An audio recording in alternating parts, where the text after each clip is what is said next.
Hola, buenos días. Hoy os quería compartir una pequeña reflexión sobre un versículo de la Biblia que se encuentra en Romanos 8, 38-39. Perdón.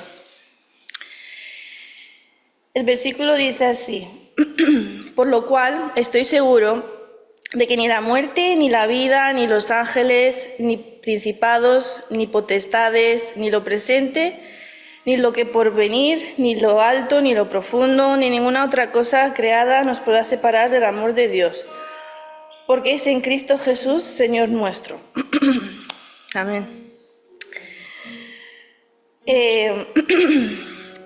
Pablo comienza diciendo, estoy seguro, lo que muestra una convicción profunda y personal. Esta seguridad no proviene de una simple esperanza, sino de una certeza basada en su experiencia y en la revelación divina. Él nos invita a tener la misma confianza en el amor de Dios. También menciona una serie de fuerzas y circunstancias que podrían parecer poderosas o intimidantes, como la muerte, la vida, ángeles, principados, potestades, lo presente, lo porvenir, lo alto, lo profundo y cualquier otra cosa creada. Al enumerar estas fuerzas, Pablo cubre todos los aspectos posibles de la existencia humana y espiritual. Pero a pesar de la magnitud de estas fuerzas, Pablo afirma que ninguna de ellas tiene el poder de separarnos del amor de Dios. Esto subraya la supremacía del amor divino sobre cualquier otra cosa. No importa cuán grande o poderosa sea una fuerza, el amor de Dios es aún mayor. La frase que en Cristo Jesús, Señor nuestro, es crucial. El amor de Dios se manifiesta y se asegura a través de Jesucristo. Esto se refiere a que el amor de Dios para con nosotros no depende de lo que hagamos o dejemos de hacer. Tampoco depende de las circunstancias o de las situaciones por las que estamos pasando. Como dice la Escritura, el amor de Dios hacia nosotros es en Cristo Jesús, Señor nuestro. Es decir, que de lo que sí depende el amor de Dios para con nosotros es de lo que Cristo hizo. Sin duda, una obra perfecta que ahora nos permite gozar de una relación íntima e incondicional con nuestro Padre Celestial.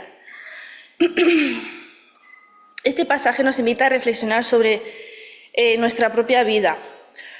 ¿Hay algo que nos haga sentir separados del amor de Dios? ¿Enfrentamos situaciones que nos hacen dudar de su amor? Bueno, Pablo nos asegura que, sin importar lo que enfrentemos, el amor de Dios es constante y seguro.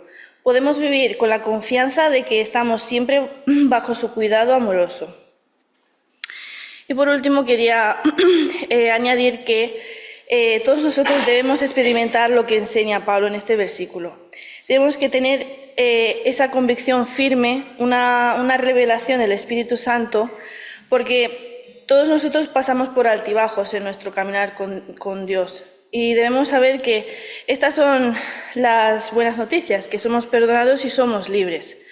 Y que Dios está con nosotros y nunca dejará de amarnos. Amén. Amén.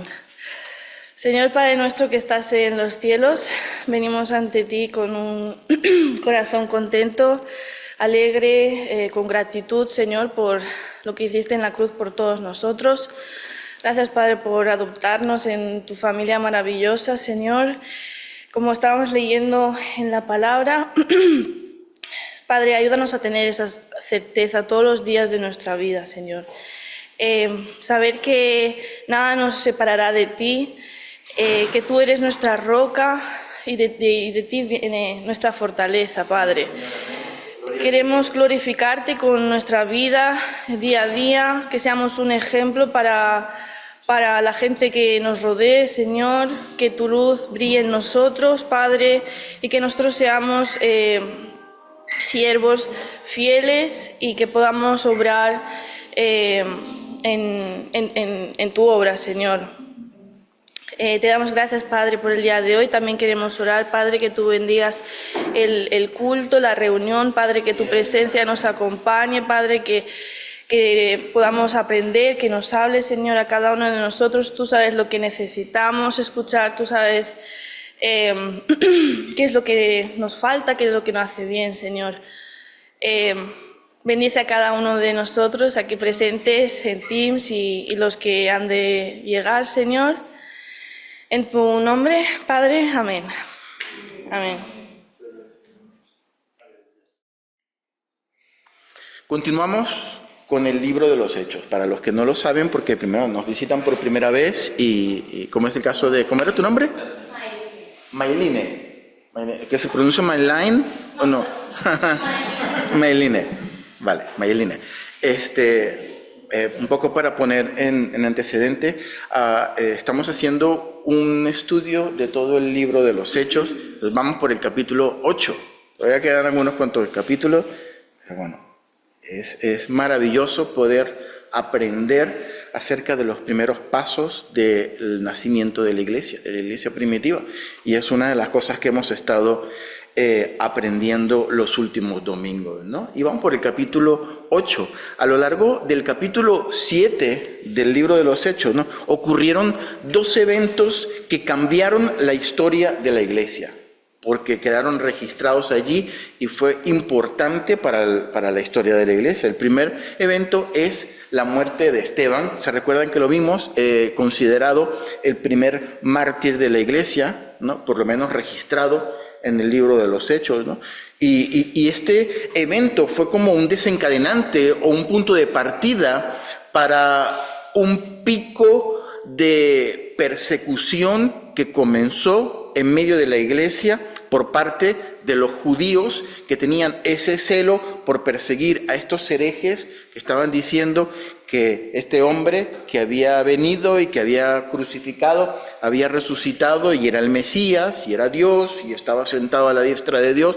Entonces todo eso desencadenó un celo en la curia, en ese grupo de judíos religiosos, y comenzaron a perseguir a la iglesia, ¿no?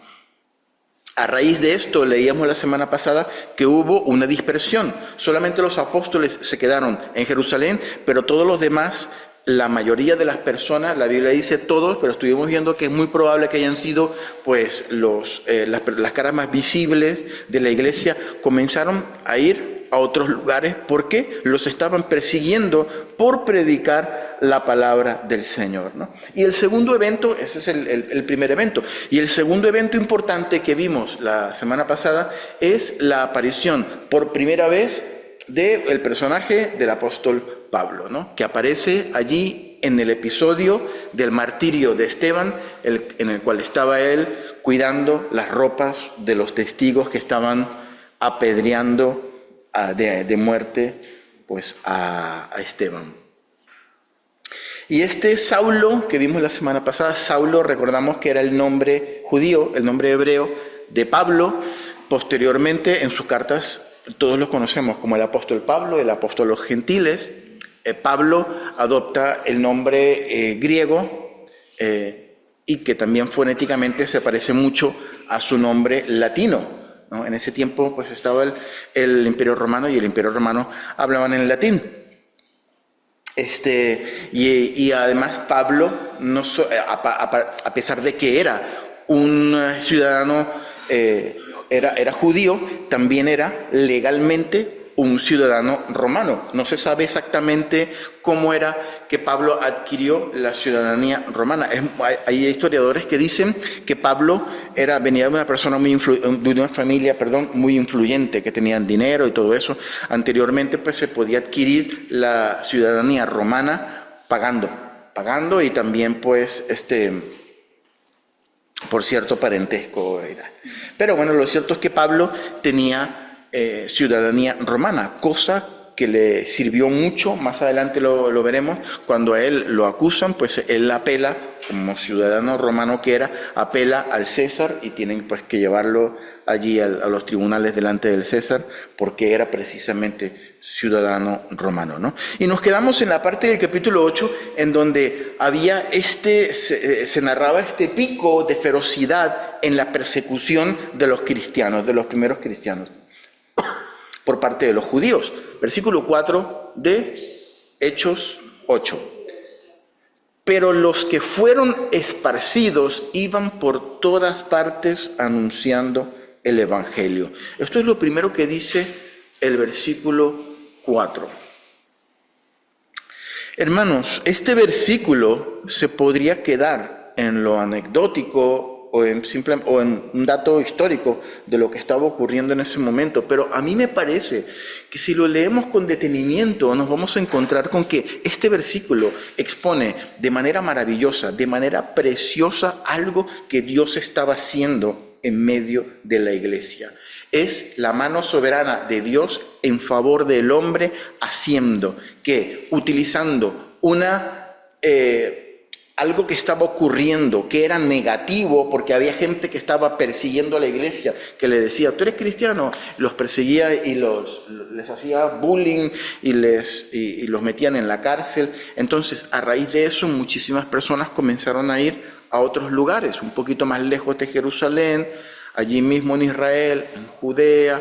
Algunos se fueron para Samaria, otros se fueron a otras naciones un poquito más lejanas, dependiendo de las raíces que tuviesen. Pero lo importante es que dice que los que fueron esparcidos, los que fueron a otros lugares, iban por todas partes anunciando el Evangelio, ¿no?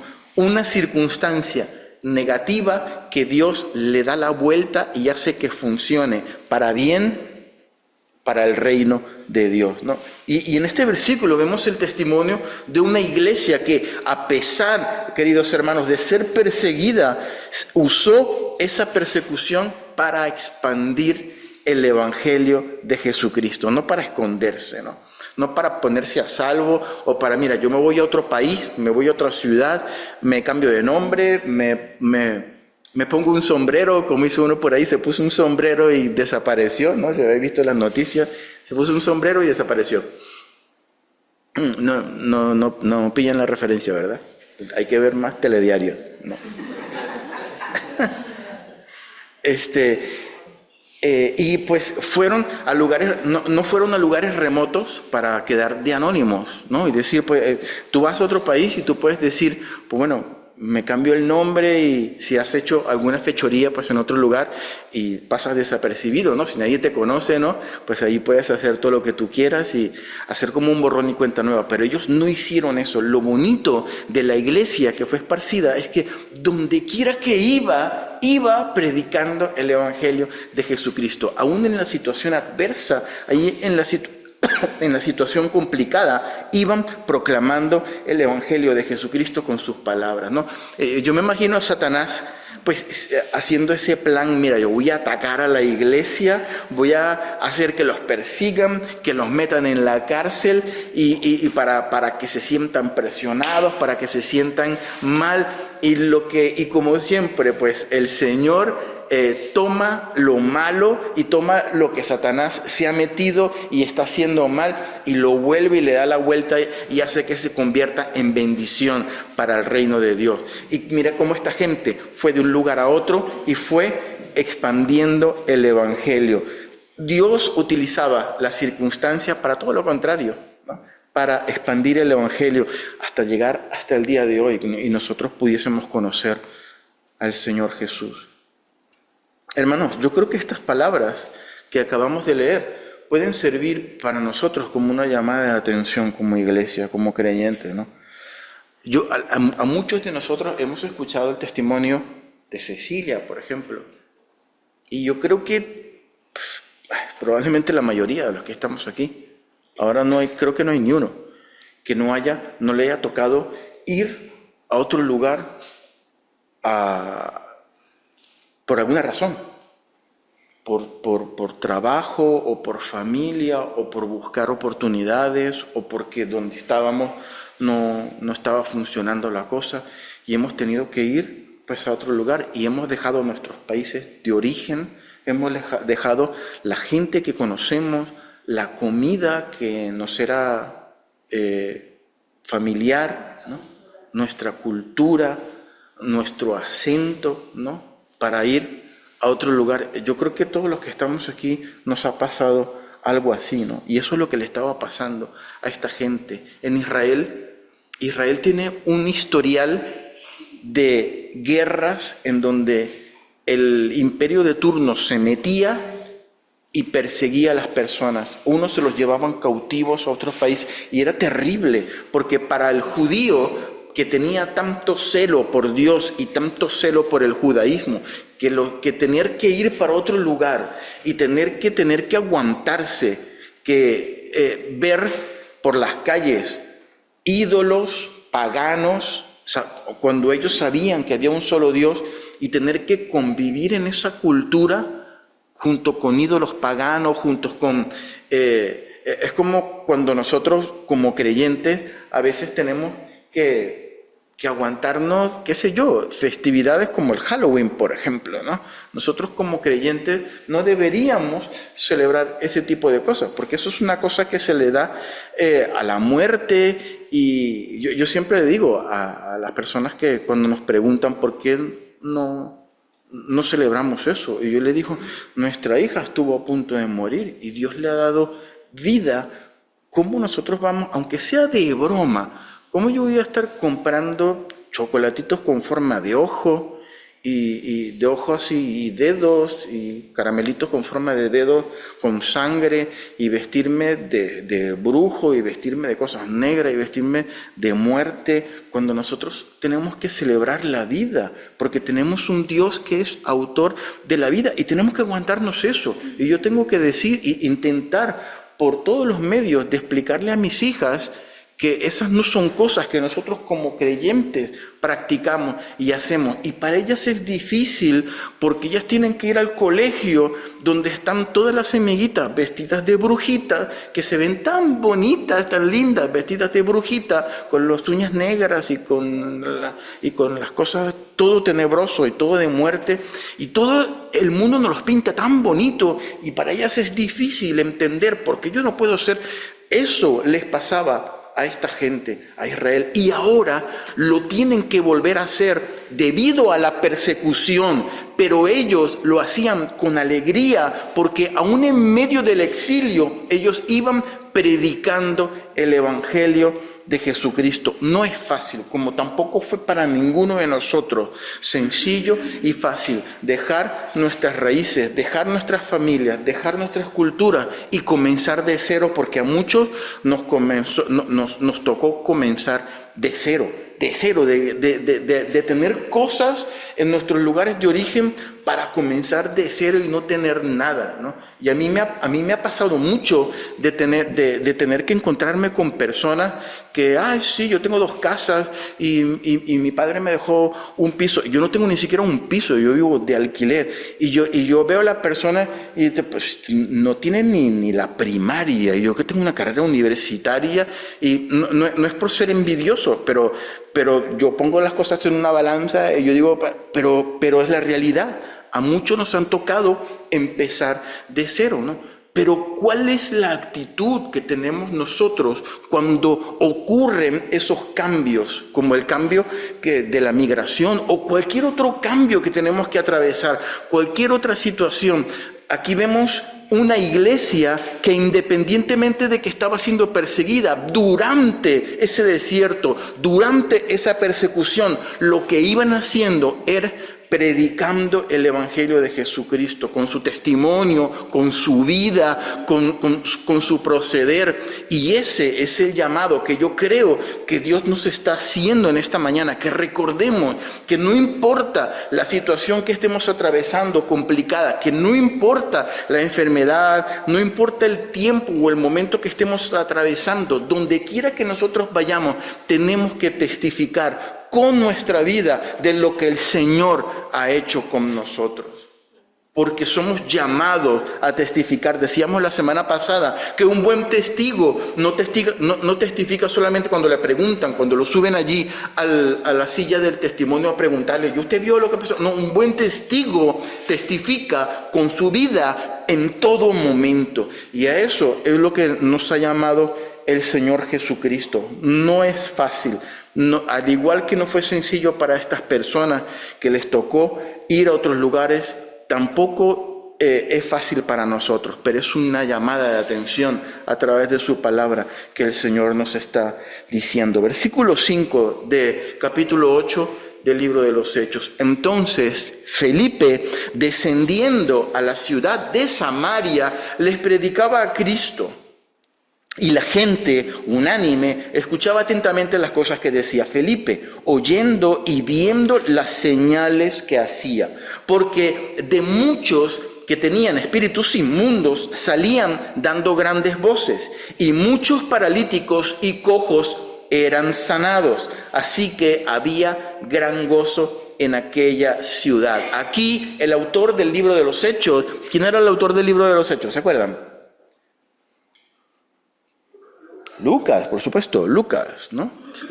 El autor del libro de los Hechos, Lucas, nos introduce otro personaje importante en la historia de la iglesia, pero que ya lo había nombrado. Si se recuerdan, Felipe fue uno de los 7 diáconos que eligieron para ayudar en el repartimiento del pan, porque los judíos helenizados, los judíos griegos, se habían quejado de que las viudas griegas no estaban siendo atendidas. Entonces los apóstoles dijeron, pues nosotros no podemos ir por allí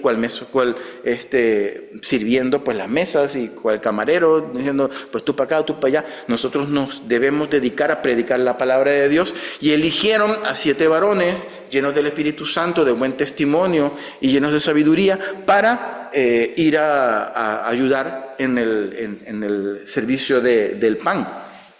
Y Esteban fue uno de ellos. Y aquí tenemos a otro, que se llamó Felipe, también un judío helenizado, un judío también que tenía raíces griegas, ¿no? No debemos confundirlo con Felipe, el apóstol, porque uno de los apóstoles de Jesucristo se llamó Felipe. Pero los apóstoles, nos dice la palabra, que se quedaron en Jerusalén. Y este Felipe se fue a Samaria. Fue parte de esa dispersión, ¿no? Y lo que llama la atención de Felipe, por lo menos lo que a mí me llama la atención, es que Felipe era del equipo de trabajo de Esteban. Trabajaba junto con Esteban haciendo más o menos la misma función. Y ese mismo Esteban, días antes, había sido martirizado, había sido lapidado, había sido muerto por los judíos, ¿no? Donde estaba Pablo, lo leímos la semana pasada, ¿no? Había sufrido un juicio y una muerte, pero eso no detuvo a Felipe. Felipe vio como su colega estuvo muerto, pero él siguió predicando la palabra. Si fue a otro lugar, a él le tocó ir a Samaria, pero no se detuvo por eso. Y podemos observar que al igual que con Esteban, Felipe va mucho más allá de su competencia, ¿no? A Felipe, ¿qué tenía que hacer? Pues ayudar a las viudas y a servir la comida. Pero Felipe también, al igual que Esteban, fue mucho más allá de simplemente distribuir el alimento. El libro de los Hechos nos narra claramente que Felipe hacía milagros y señales, ¿no? Eran hechas por mano de Felipe, ¿no? Lo mismo que ocurría con Esteban. Milagros sobrenaturales de Dios hechos utilizando pues a Felipe y a Esteban como instrumentos, ¿no? Y si se recuerdan, las palabras de Jesús cuando Él ascendió al cielo delante de sus apóstoles fueron: y me seréis testigos en Jerusalén, en Judea, en Samaria y hasta lo último de la tierra. Vamos por Samaria. Ya en Jerusalén se dio testimonio, seguramente muchos fueron para la parte de Judea, y ahora pues se estaba dando ya testimonio en Samaria, se estaba expandiendo el evangelio. Todo lo que el Señor Jesús dijo allí en ese monte estaba ocurriendo. Samaria, ¿qué era Samaria? Samaria era una región de la tierra de Palestina que estaba entre la parte sur de la tierra palestina y la parte norte. Estaba entre Jerusalén y Galilea. Había una zona de tierra de varias ciudades llamada Samaria. Samaria era una región muy curiosa, aunque en un principio formó parte de la nación de Israel. Si regresamos atrás en el tiempo, cuando el rey Salomón, ocurrió una situación en Israel, y el pueblo de Israel, que estaba constituido por tribus, ¿se recuerdan cuántas tribus tenía Israel? 12 tribus.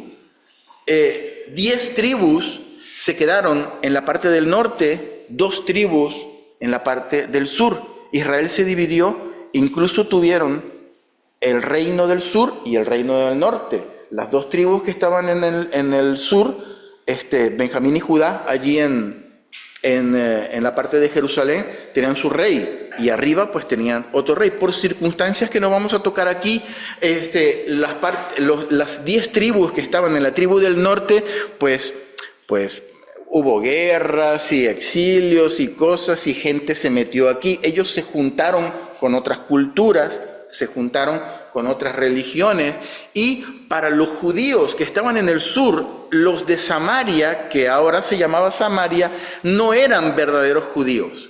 Eran como impuros, ¿no? Eran personas que se habían contaminado, que se habían pues casado con otras culturas, que tenían como el judaísmo pero mezclado con otras cosas. Entonces, para el judío verdadero, que era la parte del sur, los del norte, los de las 10 tribus del norte, no eran verdaderos judíos.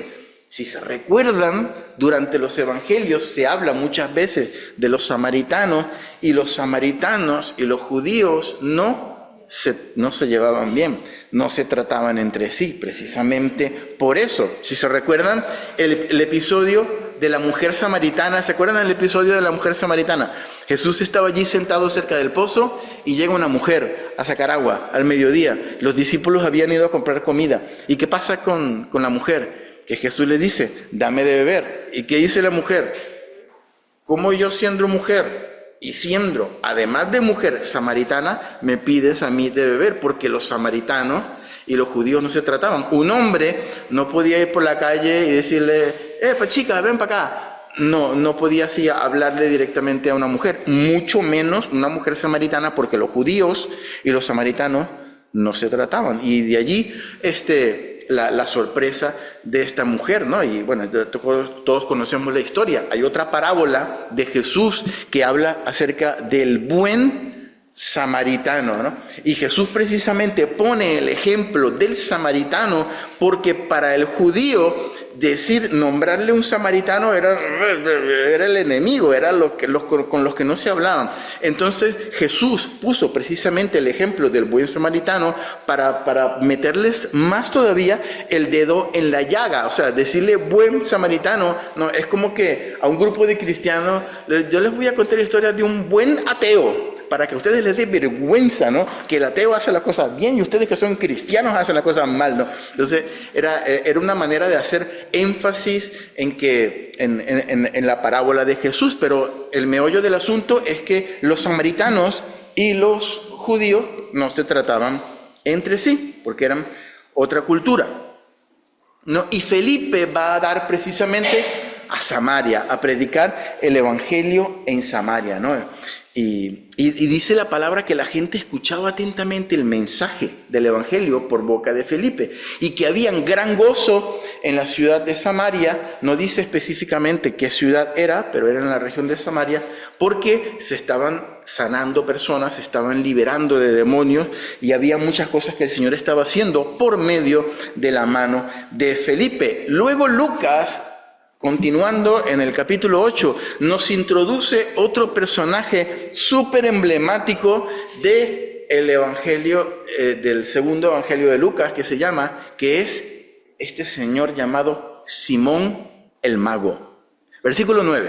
Pero había un hombre, aquí estamos en Samaria, aquí está Felipe predicando allí en Samaria, muchos son sanados, y ahí apareció un tío que se llamaba Simón, y le decían Simón el Mago. Dice, versículo 9, pero había un hombre llamado Simón que antes ejercía la magia en aquella ciudad y había engañado a la gente de Samaria, haciéndose pasar por algún grande. Tal vez decía que era algún profeta de Dios, soy Elías que ha regresado o algo por el estilo, y así engañaba pues a la gente. Versículo 10, a oían atentamente todos. Mira cómo el hombre seguramente tenía buena retórica, seguramente tenía una buena manera de llamar la atención, y era pues una persona que se había granjeado pues cierto testimonio, cierta reputación allí de mago, ¿no? Y de profeta, o qué sé yo, cómo se autonombraba a él, ¿no? Versículo 10. A este oían atentamente todos, desde el más pequeño hasta el más grande, diciendo: este es el gran poder de Dios. Versículo 11. Y le estaban atentos porque con sus artes mágicas les había engañado mucho tiempo. Seguramente el hombre lo que hacía era ejercicios o trucos de prestidigitación, cosas con las manos, engañaba a la gente. Pues con el tiempo había descubierto que si el polvito que compraba en tal sitio, si lo mezclaba con el agua, la convertía en otro color, y hacía todas esas cositas de trucos para engañar a la gente, ¿no? Y la gente que es fácilmente sugestionable, pues él con su retórica, con su labia y con su cosa, seguramente pues engañaba pues a las personas, ¿no? Versículo 12. Pero cuando creyeron a Felipe, mucha gente se estaba convirtiendo en Samaria, que anunciaba el evangelio del reino de Dios y el nombre de Jesucristo. Se bautizaban hombres y mujeres. Versículo 13. También creyó Simón. Aquí el mago escuchó el evangelio de Jesucristo, creyó, dice la palabra, y habiéndose bautizado, Simón también se bautizó, estaba siempre con Felipe, estaba ahí al lado de Felipe todo el tiempo, viendo las señales y grandes milagros que se hacían. Estaba atónito, ¿no? Aparentemente Simón, aparentemente no dice la palabra que Simón creyó en Jesús, pero le llamaban mucho la atención los milagros y las señales que hacía Felipe, ¿no? Como instrumento de Dios, ¿no? Entonces, toda una vida, imagínate lo que sentía Simón el mago, toda una vida engañando a la gente por medio de trucos baratos y secretos que él conocía, ¿no? Y yo no sé si a ti te ha pasado alguna vez de que de que tú ves un truco de magia y dices, ¡wow! Y cuando te lo explican, era eso. ¡Qué tontería!, ¿no? Sí, hasta te da un poquito de vergüenza, que cómo no me di cuenta que es esta tontería, ¿no? Y él todo el tiempo haciendo esos trucos baratos, y ahora estaba siendo testigos de verdaderos milagros, verdaderas sanaciones, cojos que se levantaban y salían corriendo, ciegos que volvían a ver, ¿no? Y allí pues estaba Simón el mago con dice la palabra que estaba atónito, ¿no? Versículo 14. Cuando los apóstoles que estaban en Jerusalén oyeron que Samaria había recibido la palabra de Dios, enviaron allí a Pedro y a Juan, los cuales habiendo venido oraron por ellos para que recibiesen el Espíritu Santo, porque aún no había descendido sobre ninguno de ellos, sino que solamente habían sido bautizados en el nombre de Jesús. Entonces les imponían las manos y recibían el Espíritu Santo. Una de las cosas que llama la atención aquí es que, aunque fue Felipe el evangelista el que fue a predicar la palabra del Señor, al final se llama a Pedro y a Juan, que eran los apóstoles, para que fuesen a orar por los conversos allí en Samaria, ¿no? Como delegados los enviaron, ¿no?, a los apóstoles para imponer las manos sobre los conversos. La Iglesia Católico Romana utiliza este pasaje, entre otros, para establecer su rito de la confirmación y para la sucesión apostólica. Ellos dicen que para la sucesión apostólica el ministro tiene que imponer las manos sobre el otro para que pueda haber una sucesión apostólica. Sin embargo, pues no explícitamente no se mira en este pasaje que las manos se le hayan impuesto sobre sacerdotes o líderes. Aparentemente lo que dice la Biblia es que se le impuso las manos a todos los que habían creído, ¿no? Y recibieron al Espíritu Santo, ¿no? Y cuando dice la palabra recibieron al Espíritu Santo, pues también da la sensación de que se producía una señal externa del recibimiento del Espíritu Santo, porque Simón el mago se dio cuenta de eso, y más adelante lo veremos, y dijo algo muy curioso que ya miraremos, que ya leeremos, pero se producía pues una especie de evidencia externa del recibimiento del Espíritu Santo. Podían ser lenguas o podía ser alguna otra manifestación externa, la Biblia no lo dice, pero sí que tenía que haber alguna evidencia, porque recibían al Espíritu Santo, ¿no? Por otro lado, queridos hermanos, es importante ver algo que me gustaría, entre paréntesis, dejaros, ¿no? No en todos los pasajes bíblicos donde se impone manos o donde se dice que un líder impone manos, dice específicamente que se recibe al Espíritu Santo. No en todos ocurre eso. En algunos sí, en otros no. Más adelante, por ejemplo, que lo veremos la próxima semana, Felipe mismo bautiza a un eunuco, pero no le impone las manos, no le hace la confirmación. Entonces, hay excepciones, hay cosas que ocurren de una manera y cosas que ocurren de otra manera. Tampoco puedes decir, bueno, es un apóstol el que tiene que ir, porque los apóstoles fueron los que fueron a Samaria a imponer manos sobre los nuevos creyentes. Entonces podemos decir, pues entonces son los apóstoles los que tienen que imponer manos sobre los nuevos creyentes. Pero más adelante vamos a ver en la conversión de Pablo, que Pablo va a un hombre que se llama Ananías, y Ananías no era apóstol, ni era líder, ni era nada. Y Ananías impone sus manos sobre Pablo, y Pablo no solamente es sanado, sino que recibe el Espíritu Santo. Entonces, no formaba parte del liderazgo de la iglesia primitiva, ¿no?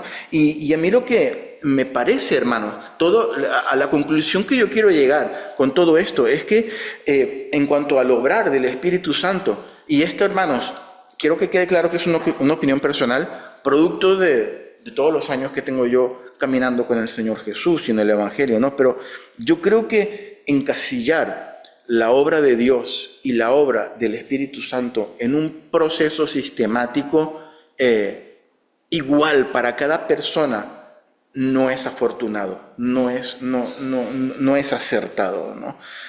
Yo no creo que Dios obre como sota caballo rey, o después primero el 1, después del 1 el 2 y después del 2 el 3, con todos por igual. Yo particularmente no creo eso, porque yo veo y mucho menos coger ese sota caballo rey, ese 1, 2, 3, empaquetarlo y fabricar un dogma y traerlo dentro de la iglesia, porque yo creo que las cosas del Señor no funcionan así. Yo entiendo que por un lado, como institución, como iglesia, cada institución, llámese católico romana, llámese presbiteriana, llámese protestante libre, llámese bautista, llámese pentecostal, yo creo que cada grupo puede tener sus formas y su manera de hacer ciertas cosas, ¿no? Pero decir que cuando Dios obra en el corazón de una persona, primero hace esto, después esto, y hay que hacer esto para que pueda, después de esto, venir esto, a mí no me parece acertado. En cierta ocasión, ¿y por qué digo yo esto? Porque yo creo que lo que ocurre en el corazón del hombre cuando se produce la conversión es algo que es un tratamiento personal entre Dios y la persona. Y diferente, intransferible e irrepetible entre Dios y la persona. Yo creo en un Dios que tiene creatividad ilimitada, ¿no? Y no creo que Él es el que fabrica un patrón y con ese patrón pues va y lo aplica a cada persona, porque cada uno de nosotros somos individuales y especiales para nuestro Dios. En cierta ocasión, hermanos, Jesús, dice la palabra, esto lo podemos encontrar en Juan capítulo 13, llegó y lavó los pies de sus discípulos. Lavar los pies de las personas, cuando las personas llegaban a una casa, era una práctica relativamente común. Las personas utilizaban zapatos abiertos, sandalias, y los caminos no eran pavimentados, eran de tierra, de polvo, de piedra. Y cuando alguien llegaba a la casa, y antes que la señora de la casa pusiera ¿sí? Entonces el dueño de la casa iba y le traía un bol llamado un lebrillo, lo llaman en la palabra, que era un bol así como de arcilla vitrificado, era muy bonito, era hecho para esa situación, para que se lavase, ¿no? Entonces la persona se lavaba los pies, ¿no? Si la persona era muy íntima de esa persona, pues muchas veces, en algunas ocasiones, el huésped le lavaba los pies a su amigo o a su invitado. Pero bueno, normalmente le traían pues eso para que se los lavara, para que se quitara. Y en una ocasión, dice la palabra, estaba Jesús con sus discípulos, se levanta de la mesa y va y se ciñe una toalla, se pone una toalla. Imagínate a Jesús, se pone el delantal, ¿no? Trae el bol con agua y empieza a lavar los pies de sus discípulos. Y la Biblia, un amigo mío me decía que Jesús no cogió un cubo de agua y puso a los discípulos en fila. Pónganse en fila aquí, quítense los zapatos. Y les tiró el cubo de agua. Ahí están, todos lavados, de una sola vez. Séquense, pónganse. No, Jesús fue uno por uno. Tú siéntate aquí, siéntate. Y al que tenía sandalias que se podían quitar fácil, pues se las quitaba, le lavaba. Al que tenía que desabrochar 4 o 5 cintas de la sandalia porque tenía una sandalia, no sé, marca tal, que eran con más cintitas, tenía que desabrochar una por una, quitar la sandalia. El que tenía los pies más sucios, les tocaba dedicarle un poquito más a quitarle todo el polvo y a lavarle, ¿no? El que tenía los pies no tan sucios, pues le quitaba poquito, ¿no? Y así iba. Pero a lo que voy es a ese Jesús yendo uno por uno, caso por caso, haciendo la obra y lavando los pies de sus discípulos, hasta que Pedro dijo: no, tú no me vas a lavar a mí, ¿no? Si no te lavo, no vas a tener parte conmigo. No, los pies no, lávame todo, Señor, le dijo Pedro, ¿no? Pero a lo que voy es ese trato personal e individual del Señor con cada uno de nosotros. Por eso Dios no tiene moldes. Por eso Jesús un día llegaba y decía: tú estás ciego, y escupía en el suelo y hacía barro con la saliva y se lo ponía en los ojos. Por eso otro día llegaba y no hacía eso, sino que le decía: sé sano. Por eso otro día llegaba y le decía: ni siquiera voy a ir a la casa del que está enfermo. Ve, que cuando llegues estarás sanado, porque Él no lo podemos encasillar. Nosotros sí necesitamos esos moldes y esos patrones, y a veces nos explota la cabeza cuando no hacemos la cosa 1 después del 2 y 2 después del 3, pero el Señor no actúa así con nosotros. Es algo personal e intransferible para cada uno de nosotros, porque Dios no tiene moldes, es un trato único, personal con cada persona. Y versículo 18. Cuando vio Simón que por la imposición de las manos de los apóstoles se daba el Espíritu Santo, por eso digo yo que tenía que haber alguna especie de manifestación, ¿no? Se le daba algo les pasaba, ¿no? O echaba chispas o salía fuego, algo ocurría allí. No sé qué, porque la Biblia no lo dice. Pero versículo 19 dice, cuando vio Simón que se les daba el Espíritu Santo, les ofreció dinero,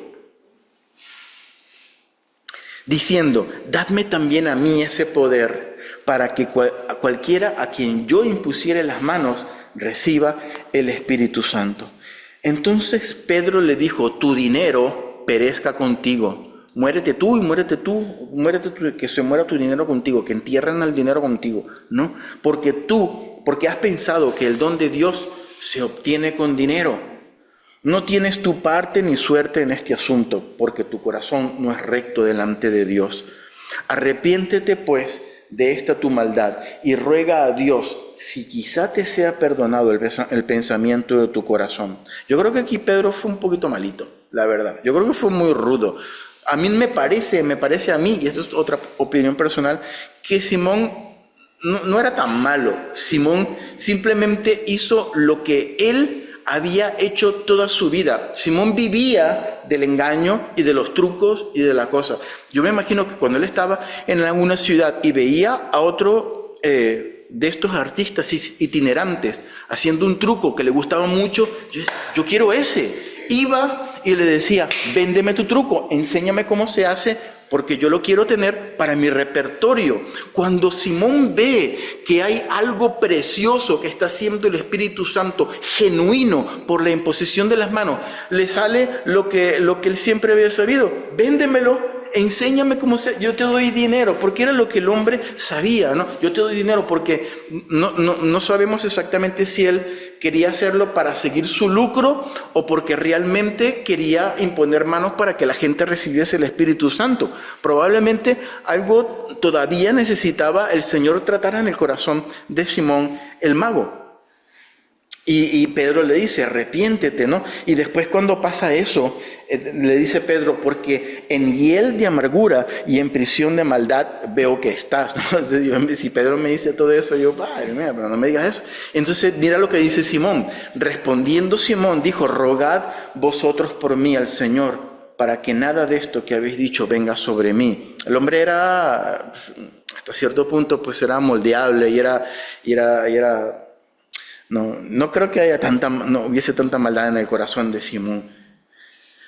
Tenía camino por recorrer en su caminar cristiano, ¿no? Versículos 25. Y ellos, habiendo testificado y hablado la palabra de Dios, se volvieron a Jerusalén y en muchas poblaciones de los samaritanos anunciaron el Evangelio.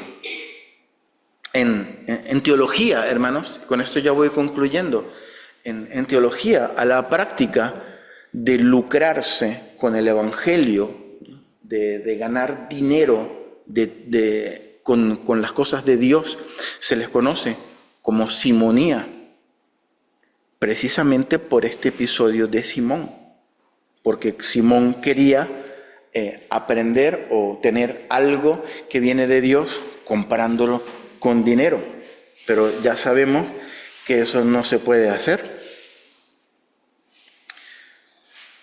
El regalo de Dios no se obtiene con dinero, ni se obtiene con dinero, ni se obtiene con absolutamente nada que nosotros podamos dar de valor,